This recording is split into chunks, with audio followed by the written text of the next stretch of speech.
जय हिंद। देखिए 15वें राष्ट्रपति का चुनाव हो गया और उड़ीसा की आदिवासी समाज से आने वाली द्रौपदी मुर्मू जी हमारी 15वीं राष्ट्रपति बन गई हैं और इनका शपथ ग्रहण भी हो गया, सारी फॉर्मेलिटीज हो गई। हम लोग ये समझते हैं कि आखिर राष्ट्रपति का चुनाव कैसे होता है, इलेक्टोरल कॉलेज में कौन कौन वोट देता है, राष्ट्रपति उम्मीदवार बनने के लिए सबसे टफ योग्यता क्या होती है और एकल संक्रमणीय अनुपातिक पद्धति क्या होता है, इलेक्टोरल कॉलेज, इस सब के बारे में समझते हैं।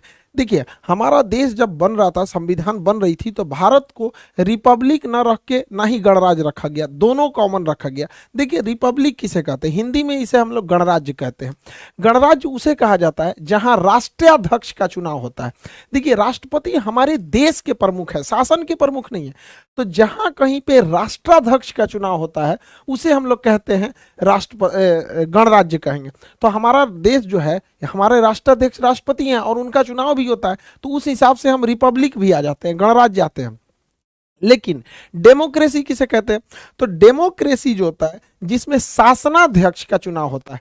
शासनाध्यक्ष हमारे यहाँ प्रधानमंत्री है, तो हमारे यहाँ शासनाध्यक्ष का भी चुनाव होता है और हमारे यहाँ राष्ट्राध्यक्ष का भी चुनाव होता है। तो इस हिसाब से हम लोग हो गए डेमोक्रेटिक रिपब्लिक, मतलब हमारे यहाँ डेमोक्रेसी भी है और रिपब्लिक भी है, यानी लोकतंत्रात्मक गणराज्य है। गणराज्य इसलिए क्योंकि राष्ट्राध्यक्ष के रूप में बैठे राष्ट्रपति का चुनाव हो रहा है, और लोकतंत्र इसलिए क्योंकि शासनाध्यक्ष के रूप में बैठे प्रधानमंत्री का चुनाव हो रहा है। तो हम लोग लोकतंत्रात्मक गणराज्य होता है, डेमोक्रेटिक रिपब्लिक है। ये हमारी प्रस्तावना में भी मिलता है। हम भारत के लोग, देखिएगा, हम भारत के लोग भारत को एक संपूर्ण प्रभुत्व संपन्न समाजवादी पंथ निरपेक्ष एवं लोकतंत्रात्मक गणराज्य बनाने के लिए, यानी हम लोकतंत्र और गणराज्य दोनों में, डेमोक्रेटिक रिपब्लिक, यानी हमारे यहाँ राष्ट्रपति का चुनाव होगा। अब ये राष्ट्रपति का चुनाव में कौन उम्मीदवार खड़ा होगा इसका डिसाइड करना जरूरी है। तो संसद के 3 अंग होते हैं, लोकसभा, राज्यसभा और राष्ट्रपति। राष्ट्रपति संसद का एक अंग है। तो कहेगा संसद के सदन कितने होते हैं, तो 2 सदन, लोकसभा और राज्यसभा। लेकिन अंग कितने होते हैं, तो 3 अंग हो जाते हैं। तो उसी में एक अंग का चुनाव, सभी अंगों का चुनाव होता है, लोकसभा का चुनाव होता है, राज्यसभा का चुनाव होता है, तो राष्ट्रपति का भी चुनाव होता है। 5 सालों पर राष्ट्रपति का चुनाव होता है। राष्ट्रपति की उम्मीदवार जो कोई भी खड़ा हो सकता है, उसको कुछ शर्तों का पालन करना पड़ता है। वो भारत का नागरिक होना चाहिए, 35 साल आयु होना चाहिए, इस शर्त को तो कोई इजीली पार कर सकता है। पागल नहीं होना चाहिए, दिवालिया भी नहीं होना चाहिए। दिवालिया उसे कहते हैं कि जो इतना कर्जा ले लिया है और अपने इनकम से ज्यादा कर्जा ले चुका है, चुका ही नहीं पा रहा है, जैसे विजय माल्या, नीरव मोदी, मेहुल चौकसी, ये लोग दिवालिया हो चुके हैं। ऐसे लोग राष्ट्रपति के चुनाव नहीं लड़ सकते, क्योंकि अगर ये जीत गए ना तो सबसे पहले अपना कर्जा उतारेंगे देश के पैसा से। तो दिवालिया नहीं होना चाहिए, लाभ के पद पर नहीं होना चाहिए। सरकारी नौकरी जो होता है ना, वो लाभ का पद होता है। जैसे आप देखेंगे कोई राज्यपाल है, वो लाभ का पद नहीं है, नेता लाभ का पद नहीं है, मंत्री लाभ का पद नहीं है। संविधान के हिसाब से ये जनता के सेवक है। सरकारी नौकरी में रहेंगे ना तो लाभ का पद हो जाएगा, तो लाभ के पद पर नहीं होना चाहिए। तो ये सब नॉर्मल योग्यताएं हैं, ये किसी के पास हो जाती है। सबसे टफ जो योग्यता होती है वो 50 प्रस्तावक होने चाहिए और 50 अनुमोदक होने चाहिए। प्रस्तावक और अनुमोदक मतलब होना चाहिए कि जो व्यक्ति खड़ा होना चाह रहा है कि हाँ हम राष्ट्रपति के चुनाव में लड़ना चाहते हैं, जैसे इस बार यशवंत सिन्हा जी थे और द्रौपदी मुर्मू जी थे, तो उनके लिए संसद के किसी भी सदन से, चाहे वो लोकसभा हो चाहे वो राज्यसभा हो, 50 ऐसे लोगों की जरूरत है जो इनका प्रस्ताव आगे ले जाएं कि हम चाहते हैं कि यह व्यक्ति चुनाव में खड़ा हो। डायरेक्ट वो नहीं जानना चाहेगा कि हम चाहते हैं चुनाव लड़े। 50 प्रस्तावक होना चाहिए। हो सकता है कि 20 ठो प्रस्तावक लोकसभा से, 30 ठो का जुगाड़ वो राज्यसभा से कर ले, या कुछ इसमें से कुछ उसमें से करके उसे टोटल 50 प्रस्तावक चाहिए। जब 50 प्रस्तावक हो जाएंगे तो उस 50 के समर्थन में अलग से 50 अनुमोदक होना चाहिए कि हाँ यह व्यक्ति के साथ हम खड़े हैं, यह जिसे चाहता है कि नहीं ये भी व्यक्ति चुनाव लड़े, हम फेवर में हैं। तो यानी ओवरऑल आपका 100 सांसदों से अच्छा संबंध होना चाहिए, तब ना आपका 50 ठो प्रस्तावक आएगा और इसके अलावे अन्य 50 ठो अनुमोदक होंगे। वो आप कहीं से ला सकते हैं, चाहे वो लोकसभा से ला सकते हैं या राज्यसभा से ला सकते हैं। कोई जरूरी नहीं है कि 50 यहीं से, हो सकता है आपका 50 लोकसभा से प्रस्तावक हो जाए, 50 राज्यसभा से अनुमोदक हो जाए। यानी नाम का प्रस्ताव दे 50 और उस नाम में सहमति यानी अनुमोदन दे 50। ये इतना टफ हो जाता है कि यहीं पर एक कॉमन आदमी चुनाव नहीं लड़ पाता है, क्योंकि 100 सांसद आपके नाम का प्रस्ताव देंगे, इसका मतलब आप बहुत बड़े पॉलिटिशियन होने चाहिए। और दोनों लोग बहुत बड़े पॉलिटिशियन हैं भी, इनका मतलब ये जमीन से एकदम जुड़ी हुई आदिवासी समाज से राज्यपाल रही थी, और ये तो अटल बिहारी वाजपेयी के समय पर तो मंत्री भी रहते हैं यशवंत सिन्हा जी, तो दोनों लोग का नो डाउट बैकग्राउंड तो पॉलिटिकल ही रहा है। अब इनको वोट कौन कौन देगा यहाँ ये डिसाइड करते हैं इलेक्टोरल कॉलेज। हम लोग राष्ट्रपति के चुनाव में वोट नहीं डाल सकते क्योंकि राष्ट्रपति का चुनाव इनडायरेक्टली होता है, अप्रत्यक्ष रूप से, यानी हमारे द्वारा चुने गए लोग ही वोट डालते हैं। तो पहले हम ये समझ जाते हैं कि राज्यों से कौन कौन वोट डालेगा, फिर केंद्र में चलेंगे। देखिए, राज्य के लिए कानून बनाने की जिम्मेदारी विधानमंडल का होता है, और विधानमंडल जो होता है हर एक राज्य में होता है विधानमंडल। हमारे यहाँ 28 राज्य जो है, अभी 28 राज्य। तो देखिए 28 राज्यों में विधानसभा है, तो विधानमंडल के दो भाग होते हैं, एक होता है विधानसभा, एक होता है विधान परिषद। तो दो अंग हो गए। जिस तरह से संसद के दो अंग लोकसभा राज्यसभा, उसी तरह राज्यों में हर राज्य में विधानसभा के दो अंग, एक विधानसभा एक विधान परिषद। लेकिन विधान परिषद हर एक राज्य में नहीं है। पहले 7 राज्य में था, जम्मू कश्मीर तो टूट गया तो वहां का हटा ही दिया। टोटल 6 राज्यों में ही अभी विधान परिषद है। 6 राज्य, यूपी, बिहार, महाराष्ट्र, कर्नाटक, आंध्र प्रदेश, तेलंगाना। तो वो 6 राज्यों में विधान परिषद है। बाकी राज्यों में केवल और केवल विधानसभा होती है। तो राष्ट्रपति के चुनाव में कहा गया है कि विधान परिषद भाग नहीं लेगी। इसलिए कहा गया है कि विधान परिषद के लोग भाग नहीं लेंगे क्योंकि ये विधान परिषद हर एक राज्यों में नहीं है। जब विधान परिषद हर एक राज्य में बना दिया जाएगा, जैसे बंगाल में बना दिया जाएगा, पंजाब में, राजस्थान में, मतलब 2800 राज्य में जिस दिन ये बना दिया जाएगा उस दिन ये इसको भी चुनाव में लड़ने का, राष्ट्रपति के चुनाव में वोट डालने का अधिकार दे दिया जाएगा। अब कौन डालता है विधानसभा में, विधानमंडल में? तो विधानमंडल में केवल विधानसभा के सदस्य वोट डालते हैं, विधानसभा के। अब हर 2800 राज्यों में अलग अलग विधानसभा है। जैसे बिहार में 243 है, यूपी में 403 है। तो अलग अलग राज्यों में विधानसभा की जो सीटें हैं वो अलग अलग हैं। तो यहां पर राष्ट्रपति के चुनाव में वोट का वैल्यू नहीं, वोट नहीं बल्कि वोट का वैल्यू कितना है ये मायने रखता है। जैसे एक विधायक ने वोट 1 दिया तो वो 1 काउंट नहीं होगा, उसकी वैल्यू निकाली जाएगी, और ये वैल्यू कई हजार में भी जा सकते हैं। जैसे आपको पता है 2800 राज्यों की विधानसभा चुनाव में वोट डालेगी, तो जो एमएलए होते हैं, विधानसभा में बैठने वाले को एमएलए कहते हैं और विधान परिषद में बैठने वाले को एमएलसी कहते हैं। तो एक एमएलए के वोट की जो वैल्यू होती है वो उस राज्य की जनसंख्या में भाग दे दिया जाता है। उस राज्य में टोटल कितने एमएलए की संख्या, जैसे बिहार की बात करेंगे तो 12 करोड़ जनसंख्या हो गई। अब बिहार में 243 विधायक यानी एमएलए हो गए। इनसे भाग देने के बाद फिर 1/1000 से कर देते हैं, तो वैल्यू निकलती है। इस फॉर्मूला को अगर आप ध्यान से देखेंगे तो आपको समझ में आएगा कि जिस राज्य की जनसंख्या ज्यादा है उस राज्य के एमएलए की वोट की वैल्यू ज्यादा रहेगी। जैसे उत्तर प्रदेश में यूपी की जनसंख्या सबसे ज्यादा 22 करोड़ है, तो यूपी की जनसंख्या में यूपी के जो एमएलए होंगे उनके वोट का वैल्यू सबसे ज्यादा होगा। सबसे ज्यादा होता है यूपी के। अब सॉल्व करना पड़ेगा, जैसे यहाँ 22 करोड़ जनसंख्या हो गई, बटा 403 विधानसभा के हैं तो उनको भाग देंगे, फिर 1/1000 करेंगे, तो ये वैल्यू जो निकलती है वो आती है 208। यानी अगर यूपी का कोई एक विधायक 1 वोट डालता है तो वोट काउंट होगा 1, लेकिन उसकी वैल्यू हो जाएगी 208। इस तरह से टोटल यूपी में 403 सीटें हैं। एक सीट की वैल्यू 208, तो 403 सीट की वैल्यू अकेले 83,824, यानी उत्तर प्रदेश से अकेले राष्ट्रपति को 83,824 वोट मिल जाता है, क्योंकि उत्तर प्रदेश की जनसंख्या ज्यादा है। उसी तरह अगर देखेंगे सबसे कम जनसंख्या सिक्किम में, तो सिक्किम की जनसंख्या बहुत कम है, तो सिक्किम की जनसंख्या बटा वहां के टोटल एमएलए की संख्या से भाग देंगे तो सिक्किम में एक एमएलए की वोट की वैल्यू बहुत ही कम होती है, लगभग 7, मतलब बस 7 होती है, और टोटल 32 सीट है। तो वहां सिक्किम पूरा स्टेट से महज 224 वोट मिल पाते हैं। तो देखिए यूपी इसलिए इलेक्शन के हिसाब से बहुत आगे है, मतलब फेमस है, उसकी वैल्यू बहुत ज्यादा है। इस हिसाब से जैसे हम यहाँ 2 यूपी का बताया, सिक्किम का बताया, हर एक राज्य का जब निकालेंगे तो 2800 राज्य के टोटल जो विधायक हैं 2800 राज्य में, उसको मिलाएंगे तो 4033 टोटल एमएलए आएंगे। 4033, जैसे बिहार में 243, यूपी में 403, ऐसे टोटल मिलाएंगे 2800 राज्य की, तो टोटल एमएलए आते हैं 4033, और हर एमएलए की वोट अलग अलग होती है, जनसंख्या पे डिपेंड करती है। टोटल 4033 को जोड़ेंगे तो वोट आता है 5,43,231, यानी हर 28 राज्य का अगर एमएलए वोट दिया राष्ट्रपति को तो टोटल वोट गया कितना, 4033। लेकिन उन वोटों की जो वैल्यू होती है वो हो जाती है 5,43,231। ये हो गया एमएलए का वोट। अब बात करते हैं जो केंद्र में सांसद बैठे हैं सर, एमपी बैठे हैं, उनके वोट की वैल्यू देखते हैं। तो उनका वोट का वैल्यू निकालने से पहले आपको यह पता होना चाहिए, तभी निकल सकता है, इसलिए पहले हम इसको बताएं। एमपी के वोट कैसे निकालते हैं? देश के लिए जो कानून बनाता है वो होता है संसद। तो संसद में लोकसभा और राज्यसभा में निर्वाचित सदस्य ही वोट डालते हैं।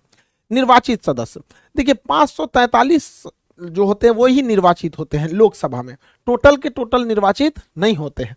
दो एंग्लो इंडियन वोट नहीं डाल सकते हैं। एंग्लो इंडियन उन्हें बोला जाता है कि जब यहाँ पे अंग्रेज रहते थे, यानी यूरोप वाले जब हमारे यहाँ शासन करते थे, तो कुछ ब्रिटेन वालों का शासन था, फ्रांसीसियों का था, पुर्तगालियों का था, डचों का था, डेनमार्क वालों का था, स्वीडन वालों का था। तो वो लोग क्या करते थे, यहाँ की महिलाओं से शादी भी कर लेते थे, और यहाँ से जो उनके बाल बच्चे होते थे वो एंग्लो इंडियन कहलाते थे, यानी अंग्रेज पिता और मतलब भारतीय माँ, तो एंग्लो इंडियन कहलाते थे। जब भारत गुलाम था तो हजारों की संख्या में यहाँ अंग्रेज रहते थे, तो उनकी यहाँ फैमिली भी होती थी। तो जब देश आज़ाद हुआ तो देश ने सोचा कि इनकी बात कौन सुनेगा, तो एंग्लो इंडियन के लिए 2 सीटें कह दिया गया कि राष्ट्रपति अपने कोटा से उन्हें चुन के यहाँ पे भेज देगा।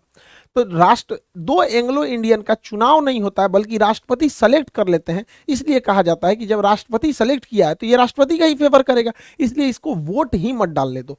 तो लोकसभा से 2 एंग्लो इंडियन वोट नहीं डालते हैं। लोकसभा में टोटल 543 ही लोग वोट डालते हैं, और राज्यसभा में 233, 250 का 250 वोट नहीं डालता है, 233 ही राष्ट्रपति के चुनाव में वोट डालते हैं। 12 सदस्यों का राष्ट्रपति चुनते हैं, जैसे खेल से किसी को चुन लिए, फिल्म से चुन लिए, कला से चुन लिए, संस्कृति से चुन लिए। तो राष्ट्रपति अगर किसी को चुना है और उस व्यक्ति को वोट डालना रहे तो उसी राष्ट्रपति का फेवर करेगा, उसी से पूछ लेगा किसको वोट डाले। जनता ने तो उसे चुना नहीं है, तो लोग यहां का दिया गया, जनता ने जिसे वोट दिया वही चुनेगा। तो संसद के 2 सदन, लोकसभा और राज्यसभा। तो लोकसभा से टोटल 543 लोग वोट डालेंगे और राज्यसभा से 233 लोग डालेंगे, यानी टोटल संसद से बात करेंगे तो 776 वोट होता है, और टोटल राज्यों की विधानसभा को मिलाएंगे तो 4033 होता है। तो यानी इतने लोग वोट डालेंगे, इनकी वैल्यू निकाला जाए। तो देखिए ध्यान से इसको समझिएगा, एक एमपी के वोट की जो वैल्यू होती है, एमपी के वोट की वैल्यू जो होती है, ये टोटल एमएलए की वैल्यू, टोटल एमएलए की वैल्यू कितनी आई है? 5,43,231। तो टोटल एमएलए की वैल्यू बटा टोटल एमपी, टोटल एमपी कितने हुए? 776, यानी टोटल एमएलए 5,43,231 बटे 776। जब इसको भाग देते हैं तो एक एमएलए की वोट 700 आती है, एक एमपी की वोट 700 आती है। इसको जब भाग देते हैं तो अब देखिए, एक एमपी की वोट 700 और टोटल राज्यसभा लोकसभा मिला के टोटल एमपी कितने वोट डालने जा रहे हैं? 776। तो 700 गुणे 776 करेंगे तो ये भी आता है 5,43,200, यानी टोटल एमपीओ की वोट की वैल्यू भी 5,43,200 और टोटल राज्यों के एमएलए को भी मिलाया जाएगा तो 5,43,231, यानी ये वाला थोड़ा 31 को वैल्यू ज्यादा आ रही है, वो तो वैल्यू है वजह। तो यानी आप समझ गए कि सांसदों की टोटल वैल्यू बराबर राज्य, हर एक राज्यों के एमएलए के वैल्यू को मिला देंगे तो बराबर आ रहा है। तो यानी अकेले संसद भवन 28 राज्यों के विधानसभा से बराबर वैल्यू रखती है। तो देखिए यहाँ पे 5,43,200 और 5,43,231, तो 31 है तो वैल्यू में ज्यादा है थोड़ा सा, ये दोनों बराबर हो गए। यानी अगर राष्ट्रपति के वोट में टोटल कहा जाएगा कितने लोग चुनाव वोट डालते हैं, तो विधानमंडल से 28 राज्य का मिला के 4,033 और संसद में 776, दोनों को जोड़ देंगे तो 4,809। यानी राष्ट्रपति के चुनाव में टोटल कितने लोग भाग लेते हैं? तो 4,809 लोग भाग लेते हैं, और इन 4,809 लोगों ने जो भाग लिया, यानी जो एमएलए और एमपी ने भाग लिया, वोट डाला, इनके टोटल वोट की वैल्यू कितनी होती है, तो वह वैल्यू होती है 10,86,431। 10,86,431 ये टोटल वैल्यू। यानी राष्ट्रपति के चुनाव में अगर किसी का वोट बर्बाद ना हो, इन्ने उन्हें नहीं मारे, तो टोटल इतना ही वोट आता है। इसी को कहते हैं राष्ट्रपति का इलेक्टोरल कॉलेज। यानी वोट डालने वालों की संख्या ज्यादा नहीं है, सांसदों की संख्या 776 और टोटल एमएलए की संख्या 4033 यानी 4809। बट इन 4809 की टोटल वैल्यू जो हो गई वो 10,86,431 हो गई। अब आगे समझते हैं कि अब ये लोग अपना वोट डालते कैसे हैं, आनुपातिक पद्धति से कैसे डाला जाता है वोट। राष्ट्रपति के चुनाव अभी भी पर्ची पे होता है, ईवीएम मशीन पे पर्ची के सिस्टम से होता है, और यहां पर ए सिंगल वोट नहीं दिया जाता है। जैसे अगर किसी गांव में 3 गो मुखिया है, हम सोचेंगे इनको भी वोट दे दे, इनको भी वोट दे दे, इनको दे, तो किसी को वोट नहीं जाएगा, वोटे बोगस हो जाएगा। बट राष्ट्रपति के चुनाव में ऐसा नहीं होता है। राष्ट्रपति के चुनाव में प्रिफरेबल वोट दिया जाता है, समानुपातिक पद्धति होती है। समानुपातिक पद्धति, समानुपातिक मतलब हमें सबको वोट देना है, जो जो चुनाव में खड़ा है हमको सबको वोट देना है। लेकिन जिस वोट को हम लोग देते हैं वो तो सिंगल वोट होता है, सिंगल, एक बार दीजिए बस किसी एक को, प्रोपोर्शनल वैल्यू नहीं दे सकते। जैसे हमारा मन किया कि 3 आदमी यहाँ चुनाव में खड़ा है, एक आदमी का नाम है राष्ट्रपति के चुनाव में ए, दूसरे का नाम है बी, तीसरे का नाम है सी, मान के चलिए। अब हम लोग को जो वोट देना है, यानी जो एमपी और एमएलए को वोट देना, आपको पता है इलेक्टोरल कॉलेज में कौन कौन वोट दे, इलेक्टोरल कॉलेज मतलब यार इन्हीं को इलेक्टोरल कॉलेज कहते हैं। 4033 ये 776 ये, इन्हीं को मिला देते तो इन्हीं को इलेक्टोरल कॉलेज कहते हैं। तो इन्हीं लोग को वोट डालना है, तो ये लोग ना सीक्वेंस में देते हैं, सबसे अच्छा कौन लगा, तो सपोज कीजिए किसी को सबसे अच्छा लगा ये, और 2 नंबर पे कहा कि ना बी वाला हमको ठीक नहीं लगता, इसको हम पसंद नहीं करते, हम 2 नंबर पे इनको रखेंगे, और 3 नंबर पे हम कहेंगे मजबूरी है कि सबको वोट देना ही है, तो चल भैया तुमको हम सबसे लास्ट कर दिए। यानी हम अपनी वरीयता क्रम में राष्ट्रपति उम्मीदवार जितने भी खड़े हुए हैं, जैसे इस बार 2 ही खड़े हुए थे, तो सपोज कीजिए 3 खड़े होते, तो हमको जितने लोग खड़े हैं सबको उनके वरीयता क्रम में वोट डालते जाना है। तो हमको सबसे अच्छा लगा, सपोज करिए किसी एक को सबसे अच्छा ये लगा यहाँ पे, समझ में आ रहा है कि नहीं आ रहा। अब अगला इंसान आया वोट डालने, अगला को लगा कि नहीं हमको ये पसंद नहीं है, हम इसको 2 नंबर पे डालेंगे, और हमको ये वाला ज्यादा पसंद है, ये वाला उम्मीदवार को हम 1 डालेंगे, आई तो हमको पसंद है नहीं, हम इनको 3 डाल दिए। तो यहाँ दूसरा आदमी ने ऐसे वोट डाल दिया, वो भी प्रीफरेंस में देगा अपने वरीयता क्रम के हिसाब से। अब अगला आदमी आएगा वोट डालने, क्योंकि टोटल सांसद 776 हैं, टोटल विधायक 833 हैं, 4033 हैं, तो अब अगला आदमी आएगा वोट डालने, वो कहता है कि नहीं हम सबसे ज्यादा पसंद करते हैं ए को, और 2 नंबर पे पसंद करते हैं बी को, और 3 को तो हम एकदम लास्ट में देंगे, ये दे दिया यहाँ पर, ऐसे कर दिया यहाँ पर। फिर अगला इंसान आएगा वोट डालने, अगले इंसान को लगेगा कि नहीं हमको ये ठीक नहीं लग रहा, हम इसको एकदम यहाँ डाल देंगे, इसको हम 1 नंबर पे रखेंगे, इसको 2 नंबर पे हम वोट डालना चाहते हैं। इसी तरह करते करते नेक्स्ट आएगा तो वो इसको कर देगा कि भाई हम इसको 3 नंबर पे रखते हैं, इनको 2 नंबर पे रखते हैं, इसको 1 नंबर पे रखते हैं। अब इस तरह से करते करते हम 4809 का थोड़े ना करेंगे, हम यहाँ एग्जाम्पल में इतने लोगों से वोट डला दिए, 1 2 3 4 5 आदमी से वोट डला दिए, ऐसे ही कर करके टोटल वोट कितना जाता है 776 और 4033 यानी 4809 वोट जाता है। तो हम पूरा यहाँ नहीं ना वोट डालते फिरेंगे यहाँ पर ताकि भर जाएगा, जगह है भर जाएगा, हम बस इसे समझाए हैं। इस तरह से डाला जाता है वोट। अब हम देखते हैं कि किस तरह से प्रथम चरण की मतगणना और द्वितीय चरण की मतगणना होती है। ध्यान से समझिए, अब मतगणना कैसे होगी। जब मतगणना होगी यहाँ पर तो सबसे पहले प्रथम चरण की मतगणना होगी। प्रथम चरण की मतगणना, प्रथम चरण की मतगणना में क्या होता है कि हम लोग ये देखते हैं कि 1 नंबर पर सबसे ज्यादा किसे पसंद किया गया है, यानी पहली वरीयता सबसे ज्यादा किसे पसंद किया गया। तो 1 नंबर पर आप गिन के बताइए, हम तो यहाँ बस एग्जांपल के तौर पे 5 वोट लिए हैं, वैसे तो सबने वोट डाला रहा था। 1 नंबर पे कितने लोगों ने सेलेक्ट किया है, ध्यान से देखिए। 1 नंबर पर ए को 1 2 यानी 2 लोगों ने इसे पहली प्राथमिकता दी है, और इनको देखिए 1 और 2, इसको भी 1 नंबर पर 2 लोगों ने प्राथमिकता दे दी है, और इनको केवल 1 ही ने दिया है। अब बताइए कौन जीतेगा। देखिए सबसे ए को पहली वरीयता 1 और 1 2 लोगों ने वरीयता दिया था, और बी को भी दो लोगों ने पहली वरीयता दे दिया था, इनको तो पहली वरीयता एक ही आदमी दिया था, तो ये दोनों तो बराबर हो गए, ये तो एकदम क्या हो गए, खत्म हो गए।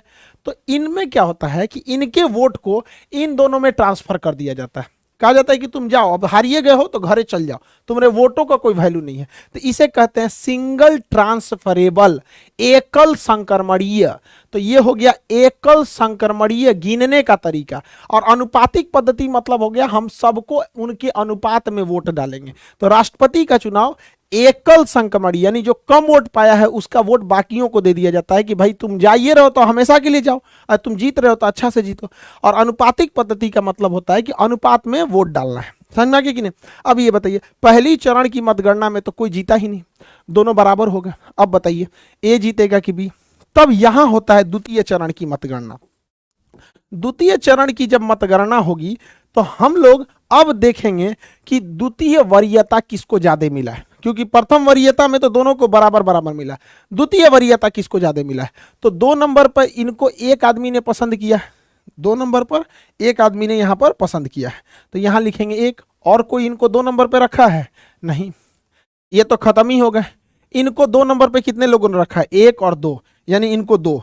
इस हिसाब से विजेता हो गए 2 नंबर, यानी बी वाला व्यक्ति विजेता हो गया। और यह बी जो विजेता हुआ है वो प्रथम चरण में नहीं हुआ है, वह द्वितीय चरण में हुआ है। तो जब कभी भी प्रथम चरण में वोट बराबर हो जाते हैं तब द्वितीय चरण की मतगणना आती है। यह नौबत आया था बीवी गिरी के समय। तो बीवी गिरी जो चुनाव जीते थे वो द्वितीय चरण की मतगणना में जीते थे। तो राष्ट्रपति का जो चुनाव होता है वो अप्रत्यक्ष होता है, हम लोग वोट नहीं डालते हैं, बल्कि हमारे द्वारा चुने गए एमपी और हमारे द्वारा चुने गए एमएलए वोट डालते हैं। तो राष्ट्रपति का चुनाव अप्रत्यक्ष रूप से एकल संक्रमणीय पद्धति द्वारा अनुपातिक प्रणाली में किया जाता है। तो इस प्रोसेस से राष्ट्रपति का चुनाव होता है। 15वें राष्ट्रपति के चुनाव में द्रौपदी मुर्मू जी को 6,76,803 वोट मिले हैं। और वहीं इनके जो प्रतिद्वंदी थे यशवंत सिन्हा जी, इनको 3,80,177 वोट मिले हैं। यानी अगर परसेंटेज में बात करें तो 64% वोट मिले हैं द्रौपदी मुर्मू जी को और लगभग 36% वोट मिला है यशवंत सिन्हा जी को। इस प्रकार एक भारी अंतर से द्रौपदी मुर्मू जी चुनाव जीत गई। ये एक आदिवासी समाज से आती है और ये आदिवासियों के लिए शुरू से बहुत कुछ की है।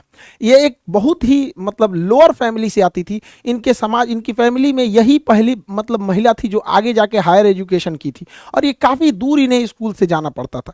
कई बार ये अपने राजनीतिक करियर में आदिवासियों के लिए बहुत सारे आवाज़ों को उठाए हैं। ये रामनाथ कोविंद जी का जगह लेंगे। लेकिन किसी भी समाज का भला केवल एक व्यक्ति से नहीं हो सकता जब तक वो पूरा समाज नहीं पढ़ेगा। हमारे रामनाथ कोविंद जी दलित समाज से आते थे, 5 साल राष्ट्रपति रहे, दलित समाज में बहुत ज़्यादा उत्थान देखने को नहीं मिला। वैसे ही हमारे आदिवासी समाज से आती हैं द्रौपदी मुर्मू जी। तो ऐसा नहीं है कि बहुत ज़्यादा परिवर्तन देखने को मिलेगा। जब तक कोई भी समाज खुद शिक्षित नहीं होगा तब तक कुछ नहीं हो सकता है। हर समाज को यह सोचना पड़ेगा कि किसी एक राष्ट्रपति, या हालांकि राष्ट्रपति के पास बहुत पावर नहीं होता है, वो संविधान से बंधा होता है। ये क्लास जब हम पॉलिटी का क्लास ले रहे थे तो कंप्लीट पढ़ा दिए हैं। राष्ट्रपति का टॉपिक तो हम लगभग 12 क्लास लगते हैं राष्ट्रपति का टॉपिक को कंप्लीट समझाते हुए, कि उसके क्षमादान शक्ति क्या है, राजनीतिक शक्तियां क्या है, कार्यपालिका शक्ति क्या है, विधायिका शक्ति, कानूनी शक्ति, सैन्य शक्तियां, ये सब क्या होती। लेकिन राष्ट्रपति जो भी है वो एक बंधा हुआ है मंत्रिमंडल से, कि राष्ट्रपति को जो काम डिसीजन लेना है वो मंत्रिमंडल के सलाह से ही लेगा। लेकिन हाँ, ये है कि महिलाओं का सशक्तिकरण एक संकेत तो जाता है कि नहीं, हम आपके साथ खड़े हैं, आप भी आगे बढ़िए। तो ये पूरे देश को सोचना चाहिए कि अगर आपको आगे बढ़ना है तो शिक्षा से आपको दूर नहीं जा सकते। तो पढ़ाई लिखाई बहुत ज़्यादा जरूरी है किसी भी समाज के लिए। और आप लोग के लिए जो भी बैचेस थे, अभी लाइन से बैचेज आ गए हैं। सुबह 9 बजे ज्योग्राफी, 10 बजे वर्ल्ड मैप, दोनों को मिला के पढ़ना बेहद जरूरी है, क्योंकि आप लोग का बिना ज्योग्राफी और मैप छोड़ दीजिएगा तो एक बहुत बड़ा हिस्सा जीएस का छूट जाता है। तो अब ये बैच इनरोल हैं। और शाम को 5 बजे केमिस्ट्री है। तो ये 3 बैच एकदम आप लोग के लिए अवेलेबल है, एकदम इजी प्राइस पे। 200 से 300 प्राइस रहता है यहाँ पर। इससे कम प्राइस पे तो डाटा नहीं मिल पाता है। ये 6 महीने 5 महीने के कोर्स रहते हैं, इतने लंबे कोर्स को। तो इसको आप लोग खान सर ऑफिशियल एप्लीकेशन से डाउनलोड कर लेंगे, लिंक डिस्क्रिप्शन में मिल जाएगा। और ये क्लासेस को रेगुलर कर लेंगे। हम फिर बताते हैं कि ये क्लास को मतलब सीटेज लिमिटेड रहती हैं, इसलिए हम लोग डेडिकेटेड बता भी नहीं पाते, क्योंकि क्लासेज बहुत लंबा लेना रहता है, डेली क्लासेज रहते हैं, इसलिए वीडियोस थोड़ा सा लेट हो गया था। बट इस बार बहुत लेट हो गया था, इतना लेट नहीं होगा, लेकिन कुछ क्लासेज ज़्यादा थे, इस वजह से ज़्यादा ज़्यादा लेट हो गया। आई होप आप राष्ट्रपति के कॉम्प्लिकेटेड टॉपिक को पढ़े होंगे। हालांकि पॉलिटी के क्लास में बहुत डिटेल से राष्ट्रपति का पूरा टोटल 12 घंटे का क्लास होता है। नहीं बताइए 12 घंटे के चीज़ को हम लोग मतलब छोटे से क्लास में कितना समझा सकता है। खैर अब हम लोग मिलेंगे ज्योग्राफी के क्लास में। इसमें geography, topography, astronomy, geology, geomorphology, climatology सारे चीज़ इसमें कवर कर दिए जाएंगे। वर्ल्ड मैप में थेमेटिकल, पॉलिटिकल और ग्लोब तीनों इसमें कवर हो जाएगा। और केमिस्ट्री में ऑर्गेनिक, इनऑर्गेनिक जितना मतलब आप पता है, अभी सामने रेलवे के एग्जाम्स हैं और जो भी अभी कमीशन वाले हैं उस सब में ये सारी चीज़ों को बहुत इंपॉर्टेंस है। आई होप आप इसे समझे होंगे। मिलेंगे नेक्स्ट क्लास में। जय हिंद।